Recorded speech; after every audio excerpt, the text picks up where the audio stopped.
Hi, everybody. Welcome back to English 90. This is for class for Monday, the 22nd. And as I had indicated last class, today what I wanted to do was to give you some practice writing the 5-paragraph essay. And that is a particularly important piece of writing because that's usually the minimum that's expected from your college classes. Now, certainly you can write much more than 5 paragraphs, but unless an instructor would indicate otherwise, the assumption is that you're writing a minimum of 5 paragraphs and probably a lot more than that. And they usually don't talk about paragraphs, they talk about page numbers. So a well-written, developed 5-paragraph essay would be something in the area of about 2 pages. So this is what our next writing assignment is going to be about eventually, paper number 3, which I'll talk a little bit about next class. But I also wanted to give you an idea of what our final exam will be like, because the final exam is going to be asking you to write a 5-paragraph essay, where I'm going to give you 3 questions and ask you to respond to one and to write several paragraphs, which happens to be code basically for 5 or more paragraphs.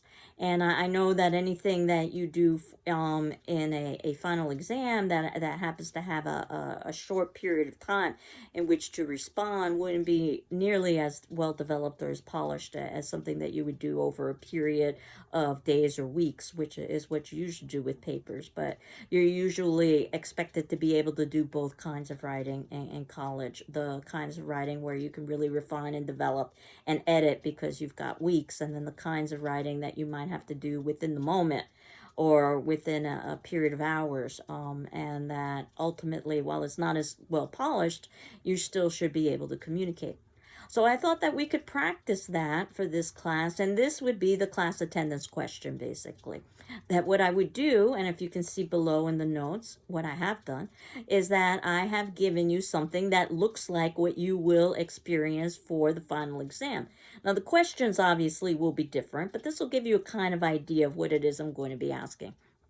So this is our practice final for today, where I'm asking you to please choose one of the topics listed below.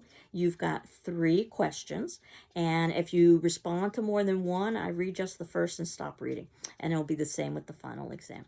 Please choose one of the topics listed below and respond with a well-developed essay that is several paragraphs in length.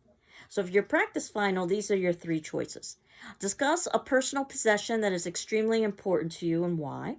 Or, if you could visit any location in the world, which would it be and why? Or 3, discuss the meaning of the following quote. Quote, success is a journey, not a destination, unquote. So you have 24 hours to respond to this, much like you would have 24 hours to do your class attendance question. And that's what you're going to have for your final exam as well. You would have 24 hours to respond. So this will be due Tuesday, November 23rd at 10 a.m. But I'm asking that rather than you respond in our discussion forum, that you send me your assignment via PDF to my email, ruiz@gcc.mass.edu. This will take the place of your class attendance question, and then I will review it, give you some comments, no grade, and return it back to you so that you can have some practice with writing an essay that would be considered to be standard in many college classes, at least the minimum standard. And also it'll give you some practice for our upcoming paper number 3, which we'll talk about, and our upcoming final exam. In terms of grading, I believe I'm all caught up with my grading at this point. So the only thing that's left is for me to do any revisions that I might have received from you or any late assignments. But I believe I'm caught up with everything else. So at this point, I will just let you work on your practice final. I hope you're doing well. I'm doing well. And I'll see you next class, so to speak. Take care. Bye-bye.